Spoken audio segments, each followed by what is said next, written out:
ನಮಸ್ಕಾರ. ವೇದಿಕ್ ಹಾರ್ಮೋನಿಗೆ ಎಲ್ಲರಿಗೂ ಸ್ವಾಗತ.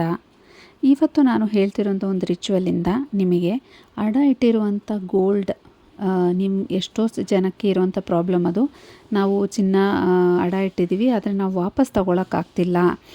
ಎಷ್ಟು ಬಡ್ಡಿ ಕಟ್ಟಿದ್ರೂ ನಮಗೆ ಅದು ಫುಲ್ ಅಮೌಂಟ್ ಕಟ್ಬಿಟ್ಟು ಒಡವೆನ ವಾಪಸ್ ತಗೊಳಕ್ಕಾಗ್ತಾ ಇಲ್ಲ ಅನ್ನೋಂಥ ಪ್ರಾಬ್ಲಮ್ಮು ಎಷ್ಟೋ ಜನ ಸಫರ್ ಮಾಡ್ತಿದ್ದಾರೆ ಈ ರೀತಿಯಿಂದ.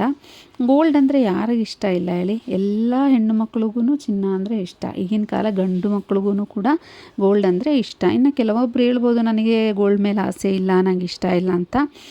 ಅದೆಲ್ಲ ಒಂದು ಏನೋ ನೆಪ ಅಷ್ಟೇ ಇರ್ಬೋದು. ಯಾಕಂದರೆ ನಮ್ಮ ಕಷ್ಟ ಇದ್ದಾಗ ತೊಗೊಳಕ್ಕಾಗಲ್ಲ ಅನ್ನೋದಕ್ಕೋಸ್ಕರ ಒಂದು ನೆಪ ಅಷ್ಟೇ ಇರ್ಬೋದು.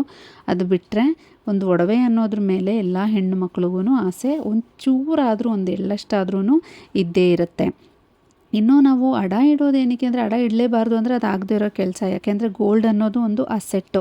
ನಾವು ಚಿನ್ನ ಏನಕ್ಕೆ ತೊಗೋತೀವಿ ಅಂದರೆ ನಮ್ಮ ಒಂದು ಕಷ್ಟಕ್ಕಾಗಲಿ ಅನ್ನೋವಂಥ ಒಂದು ಕಾರಣಕ್ಕೋಸ್ಕರ ಕೂಡ ನಾವು ಅದನ್ನು ತೊಗೊಂಡಿರ್ತೀವಿ. ಬರೀ ಆಭರಣ ಅನ್ನೋ ಒಂದು ಅಂದ ಚಂದಕ್ಕೋಸ್ಕರ ಮಾತ್ರ ಅಲ್ದಿರ ನಮ್ಮ ಕಷ್ಟಕ್ಕೂ ಕೂಡ ಬರಲಿ ಅನ್ನೋವಂಥ ಒಂದು ಉದ್ದೇಶದಿಂದ ನಾವು ಚಿನ್ನ ತೊಗೊಂಡಿರ್ತೀವಿ ಅಲ್ವಾ. ಸ್ವಲ್ಪ ಕೂಡಿಟ್ಟು ಎಲ್ಲ ಕಷ್ಟಪಟ್ಟು ನಾವು ತೊಗೊಂಡಿರ್ತೀವಿ. ಆದರೆ ಒಂದು ಪರಿಸ್ಥಿತಿ ನಮ್ಗೆ ಹೆಂಗೋ ಒಂದು ಬಂದುಬಿಡುತ್ತೆ. ಆ ಪರಿಸ್ಥಿತಿಯಲ್ಲಿ ನಮ್ಮ ಹತ್ರ ಯಾರೂ ಹೆಲ್ಪ್ ಮಾಡೋಕ್ಕಿಲ್ಲ ಅನ್ನೋವಂಥ ಟೈಮಲ್ಲಿ ದೇವ್ರ ಥರ ಬರೋವಂಥದ್ದೇನೆ ಗೋಲ್ಡು. ಈ ಗೋಲ್ಡ್ ನಮ್ಮ ಹತ್ರ ಇದ್ದಾಗ ಏನಾಗುತ್ತೆ, ಆ ಟೈಮಲ್ಲಿ ನಮಗೆ ಹೇಗೋ ಆ ಒಂದು ಕಷ್ಟದ ಸಮಯನ ನಾವು ಸಾಲ್ವ್ ಮಾಡ್ಕೊಳ್ಳೋಕ್ಕೆ ನಮಗೆ ಚಿನ್ನದ ಕೈಯಲ್ಲಿ ಅದು ಆಗುತ್ತೆ. ಸೊ ಹಾಗಾಗಿ ನಾವು ಅದನ್ನು ಅಡ ಇಟ್ಟು ದುಡ್ಡು ತೊಗೊಂಡು ಆ ಪ್ರಾಬ್ಲಮ್ ನಾವು ಸಾಲ್ವ್ ಮಾಡಿರ್ತೀವಿ. ಆಮೇಲೆ ತೊಗೊಳ್ಳೋಣ ಈ ಗೋಲ್ಡನ್ನು ವಾಪಸ್ಸು ಅಂದ್ಕೊಂಡಿರ್ತೀವಿ. ಆದರೆ ಎಷ್ಟೇ ಕಷ್ಟಪಟ್ಟರೂ ಕೂಡ ನಮಗೆ ಈ ಗೋಲ್ಡನ್ನು ವಾಪಸ್ ತೊಗೊಳಕ್ಕಾಗದೇ ಇರೋವಂಥ ಪರಿಸ್ಥಿತಿ ಆಗುತ್ತೆ. ಅಂದರೆ ನಾವು ಬಡ್ಡಿ ಕಟ್ತಾ ಇರ್ತೀವಿ, ಆದರೆ ಅಸಲು ಕಟ್ಟಿಬಿಟ್ಟು ನಾವು ಅದನ್ನು ವಾಪಸ್ ತೊಗೊಳಕ್ಕಾಗದೇ ಇರೋಂಥ ಪರಿಸ್ಥಿತಿಗೆ ಹೊಟ್ಟೋಗ್ಬಿಟ್ಟಿರ್ತೀವಿ. ಆ ಒಂದು ಪರಿಸ್ಥಿತಿಯಲ್ಲಿ ನೀವಿದ್ದೀರಾ ಅಂದರೆ, ನೀವು ಈ ಒಂದು ಪರಿಹಾರ ಮಾಡಿದರೆ ನಿಮಗೆ ನಿಧಾನವಾಗಿ ಆ ಗೋಲ್ಡನ್ನು ಕಂಪ್ಲೀಟಾಗಿ ನಿಮ್ಮ ಕೈಗೆ ತಗೊಳ್ಳೋ ಒಂದು ಸಿಚುವೇಶನ್ಗೆ ನೀವು ಬರ್ತೀರಾ.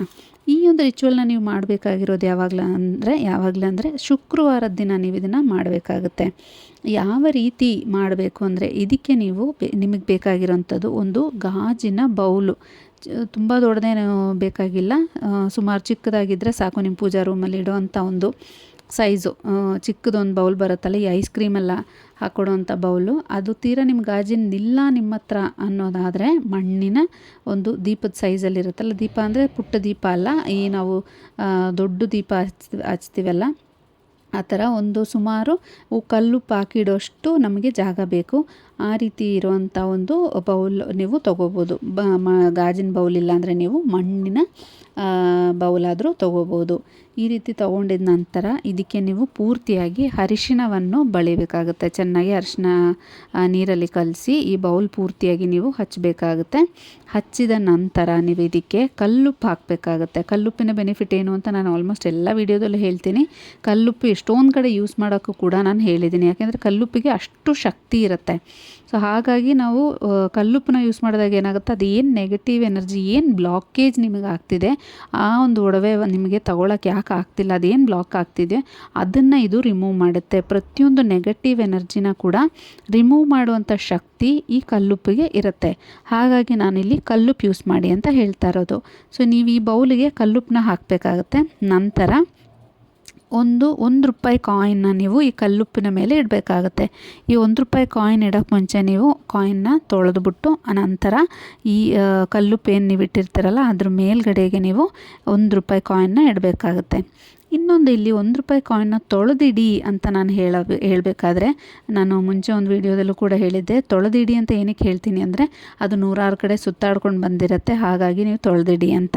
ಇದಕ್ಕೆ ಒಬ್ಬರು ನನಗೆ ಕಮೆಂಟ್ ಮಾಡಿದರು, ಮೇಡಮ್ ನೀವು ನೋಟನ್ನು ಕೂಡ ತೊಳೆದಿಟ್ಕೋತೀರಾ ಅಂತ ನನ್ನ ಪ್ರಶ್ನೆ ಮಾಡಿದರು.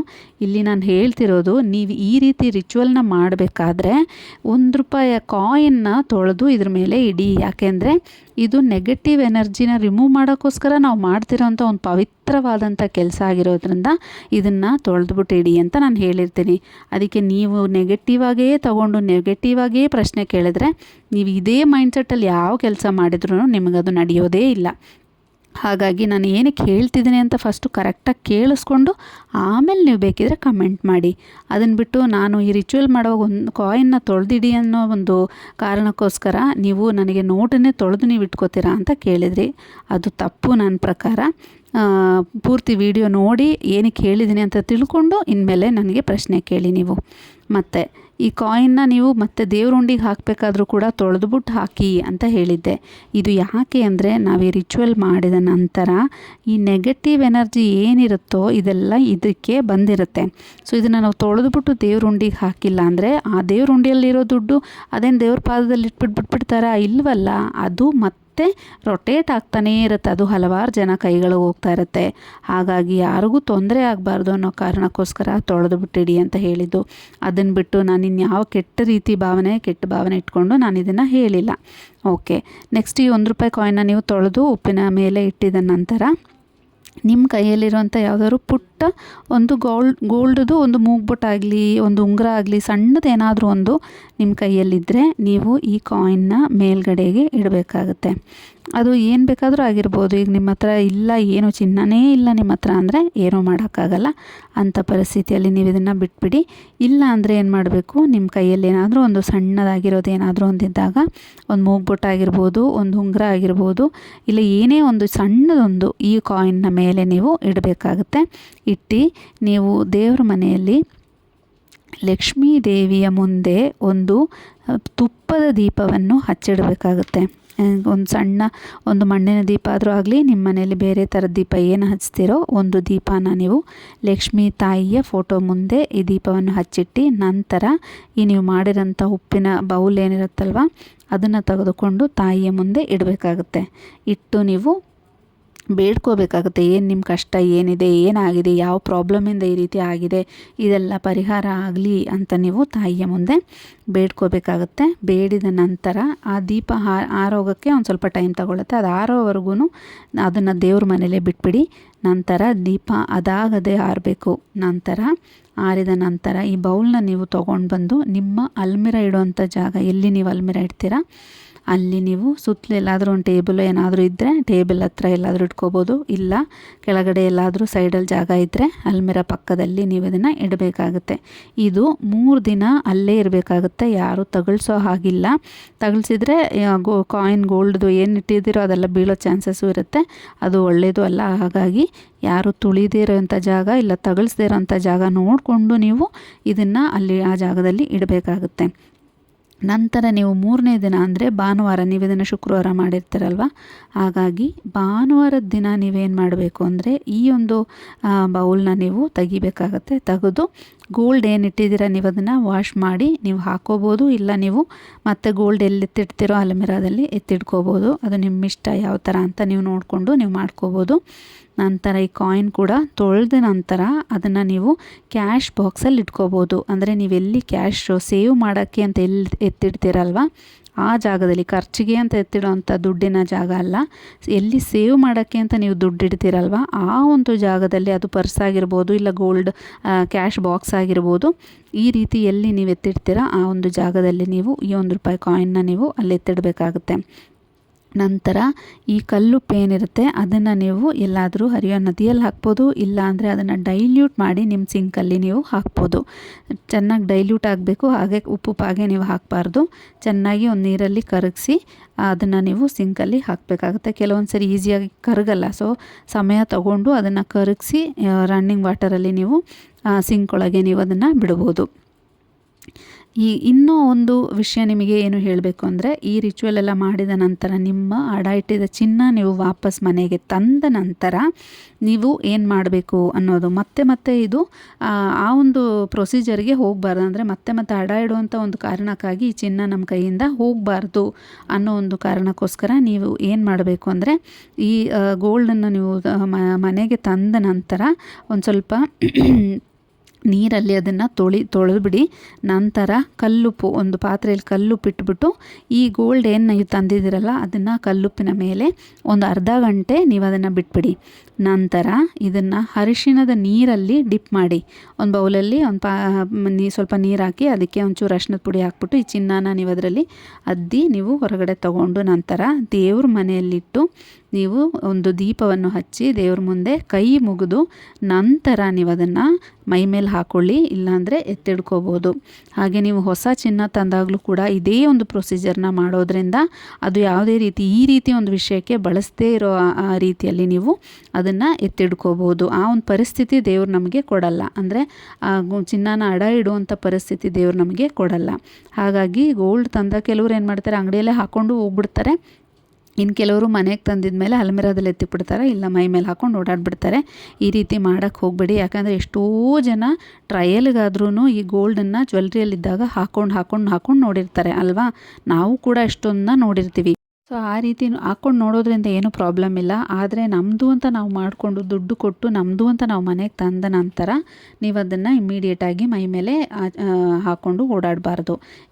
ಅದನ್ನು ನಾನು ಹೇಳಿದಾಗೆ ನೀರಲ್ಲಿ ತೊಳೆದು ಉಪ್ಪಿನ ಮೇಲಿಟ್ಟು ಅದರಲ್ಲಿರುವಂಥ ನೆಗೆಟಿವ್ ಎನರ್ಜಿ ಯಾರ್ಯಾರು ಹಾಕ್ಕೊಂಡು ನೋಡಿರ್ತಾರಲ್ವ, ಎಷ್ಟೋ ಜನ ಆಸೆ ಆಗಿರುತ್ತೆ ಆ ಒಡವೆ ತೊಗೋಬೇಕು ಅಂತ, ಅವ್ರ ಪರಿಸ್ಥಿತಿಯಲ್ಲಿ ಆಗದಿರಂಗೆ ಬಿಟ್ಟು ಹೋಗಿರ್ತಾರೆ. ಆ ಒಂದು ಒಡವೆ ನೀವು ತೊಗೊಂಬಂದಿರ್ತೀರ. ಏನೋ ಒಂದು ಯಾರ್ದೋ ಆಸೆ, ಏನೋ ಒಂದು ನೆಗೆಟಿವ್ ಪಾಯಿಂಟ್ ಅದರಲ್ಲಿ ಇದ್ದಾಗ ಏನಾಗುತ್ತೆ, ನಮಗದು ಆಗಬಾರ್ದೇ ಇರೋವಂಥ ರೀತಿಯಲ್ಲಿ ಆಗೋಗುತ್ತೆ. ಸೊ ಹಾಗಾಗಿ ಏನು ಮಾಡಬೇಕು, ಉಪ್ಪಿನ ಮೇಲಿಟ್ಟಾಗ ಈ ನೆಗೆಟಿವ್ ಎನರ್ಜಿ ಎಲ್ಲ ಒಟ್ಟೋಗುತ್ತೆ. ನಂತರ ನೀವು ಅರಿಶಿನ ನೀರಲ್ಲಿ ಡಿಪ್ ಮಾಡಿದ ನಂತರ ಅದನ್ನು ಒಂದು ಬಟ್ಟೆಯಲ್ಲಿ ಒರೆಸಿ ದೇವ್ರ ಮನೇಲಿಟ್ಟು ದೀಪ ಹಚ್ಚಿ ದೇವರಿಗೆ ಥ್ಯಾಂಕ್ಸ್ ಹೇಳಬೇಕು. ನನಗಿದು ಕೊಟ್ಟಿರೋದಕ್ಕೆ ಥ್ಯಾಂಕ್ಸ್ ಅಂತ ನೀವು 3 ಸರಿ ಹೇಳಿ, ಅದಾದ ನಂತರ ಆದಷ್ಟು ನೀವು ಹಾಕ್ಕೊಂಡು ಓಡಾಡೋದಕ್ಕೆ ನೋಡಿ. ಒಂದು ಅರ್ಧ ಗಂಟೆ ಆದರೂ ನಿಮ್ಮ ಮೈ ಮೇಲೆ ಆ ಒಡವೆನ ಇರಂಗೆ ಬಿಡಿ. ಕೆಲವ್ರು ಏನು ಮಾಡ್ತಾರೆ, ಅದನ್ನ ಹಂಗೆ ತೊಗೊಂಡೋಗಿ ಬೀರುವಲ್ಲಿ ಇಟ್ಬಿಡ್ತಾರೆ. ತೊಗೊಂಡು ಬಂದಿದ್ದ ತಕ್ಷಣ ಅದು ದೊಡ್ಡ ಒಡವೆ ಆದರೆ ಹಾಕ್ಕೊಂಡು ಓಡಾಡೋಕ್ಕಾಗಲ್ಲ, ಅದು ನಿಜವಾದ ವಿಷಯ. ಸೊ ಹಾಗಾಗಿ ತೊಗೊಂಡೋಗಿ ಒಳಗಡೆ ಇಟ್ಬಿಡ್ತೀವಿ. ಸೊ ಆ ರೀತಿ ಮಾಡದೇ ಇರೋಂಗೆ ಒಂದು ಅರ್ಧ ಗಂಟೆ ಆಗಲಿಲ್ಲ ಅಂದರೂ ಒಂದು 10-20 ನಿಮಿಷ ಆದರೂ ನಿಮ್ಮ ಮೈ ಮೇಲೆ ನೀವು ಅದನ್ನು ಹಾಕ್ಕೊಳ್ಳಿ. ನಮ್ಮ ಆಸೆಗೆ ಅಲ್ವ ನಾವು ಇದನ್ನು ತೊಗೊಳ್ಳೋದು. ಆ ಆಸೆನ ಒಂದು 10 ನಿಮಿಷಕ್ಕಾದರೂ ಪೂರೈಸಿದ ನಂತರ ತೊಗೊಂಡೋಗಿ ನೀವು ಅಲ್ಮಿರಾದಲ್ಲಿ ಎಲ್ಲಾದರೂ ಲಾಕರಲ್ಲಿ ಇಡ್ಬೋದು. ಕೆಲವರು ತೊಗೊಂಬಂದಿರ್ತಾರೆ, ಅದು ಹಂಗೆ ತೊಗೊಂಡೋಗಿ ಅಲ್ಮಿರಾದಲ್ಲಿ ಇಟ್ಟಿರ್ತಾರೆ. ಅದು ಎಲ್ಲೂ ಆಸೆಗೆ ಯೂಸೇ ಮಾಡಿರಲ್ಲ, ಹಾಗಾಗಿ ಅದನ್ನು ತೊಗೊಂಡೋಗಿ ಅಡಾನು ಇಟ್ಬಿಟ್ಟಿರ್ತಾರೆ. ಸೊ ನಮ್ಮ ಆಸೆನ ನಾವೆಲ್ಲೂ ಪೂರೈಸ್ಕೊತಿಲ್ಲ. ಈ ಒಂದು ವಿಷಯಕ್ಕಾಗಿ ನೀವೊಂದು 10-20 ನಿಮಿಷನಾದರೂ ನೀವು ಆಸೆ ಪಟ್ಟು ತಂದಿದ್ದ ಒಡವೆನ ನಿಮ್ಮ ಮೈ ಮೇಲೆ ಹಾಕ್ಕೊಳ್ಳಿ. ನಂತರ ನೀವು ಹುಷಾರಾಗಿ ಅದನ್ನು ಎಲ್ಲೆತ್ತಿಡ್ತೀರೋ ಅಲ್ಲೆತ್ತಿಡ್ಬೋದು. ಸೊ ಈ ರೀತಿ ಮಾಡೋದ್ರಿಂದ ಏನಾಗುತ್ತೆ, ಏನೇ ನೆಗೆಟಿವ್ ಎನರ್ಜಿ ಇದ್ರೂ ರಿಮೂವ್ ಆಗಿ ಮತ್ತೆ ನೀವು ಈ ರೀತಿ ಅಡ ಇಡುವಂಥ ಒಂದು ಪರಿಸ್ಥಿತಿಗೆ ನೀವು ತಲುಪಲ್ಲ. ಸೊ ಹಾಗಾಗಿ ಈ ರಿಚುವಲ್ನ ನೀವು ಫಾಲೋ ಮಾಡ್ಕೋಬೋದು. ಇನ್ನೊಂದು, ನೀವು ಹೇಳಿದ ತಕ್ಷಣ ಹಿಂಗೆ ಆಗ್ಬಿಡುತ್ತಾ ಅಂತ ನೀವು ಮನಸ್ಸಲ್ಲಿ ಫಸ್ಟೇ ಅಂದ್ಕೊಂಡ್ಬಿಟ್ರೆ ನೀವು ಯಾವ ಕರ್ಮ, ಯಾವ ರಿಚುವಲ್, ಏನೊಂದು ಪರಿಹಾರ ಮಾಡಿದ್ರೂ ನಿಮಗೆ ಅದು ಆಗಬರಲ್ಲ. ಹಾಗಾಗಿ ನೀವು ಮನಸ್ಸಲ್ಲಿ ಇದು ನಡೆಯುತ್ತೆ, ನಾನು ಈ ರೀತಿ ಮಾಡೋದ್ರಿಂದ ನಾನು ಏನಕ್ಕೋಸ್ಕರ ಮಾಡ್ತಿದ್ದೀನಿ ಅದು ನಡೆಯುತ್ತೆ ಅನ್ನೋಂಥ ಮನಸ್ಸಲ್ಲಿ ಅಂದ್ಕೊಂಡು ನೀವು ಇದನ್ನು ಮಾಡಬೇಕಾಗುತ್ತೆ. ನೆಗೆಟಿವ್ ಆಗಿ ಯೋಚನೆ ಮಾಡೋದನ್ನು ಕಡಿಮೆ ಮಾಡಬೇಕು. ನಾವು ಯಾವಾಗಲೂ ಪಾಸಿಟಿವ್ ಆಗಿಯೇ ಯೋಚನೆ ಮಾಡಬೇಕು. ಈ ರೀತಿ ಮಾಡಿದಾಗ ಏನಾಗುತ್ತೆ, ಎಲ್ಲನೂ ಒಳ್ಳೆಯದಾಗುತ್ತೆ. ಯಾರ್ಯಾರು ಈ ವಿಡಿಯೋ ನೋಡಿ ನೀವು ಮಾಡಬೇಕು ಅಂದ್ಕೊಂಡಿದ್ದೀರಾ, ನೀವು ಇಟ್ಟಿರೋಂಥ ಒಡವೆ ಚಿನ್ನ ಏನಿದೆಯೋ ಅದು ಆದಷ್ಟು ಬೇಗ ನಿಮ್ಮ ಕೈ ಸೇರಲಿ ಅಂತ ಬೇಡ್ಕೊಡ್ತಾ, ಈ ವಿಡಿಯೋ ನಿಮಗೆ ಇಷ್ಟ ಆಗಿದ್ದರೆ ನನ್ನ ಚಾನಲನ್ನು ಸಬ್ಸ್ಕ್ರೈಬ್ ಮಾಡಿ. ಹಾಗೆ ಮುಂದಿನ ವಿಡಿಯೋದಲ್ಲಿ ಸಿಗೋವರೆಗೂ ನಮಸ್ಕಾರ.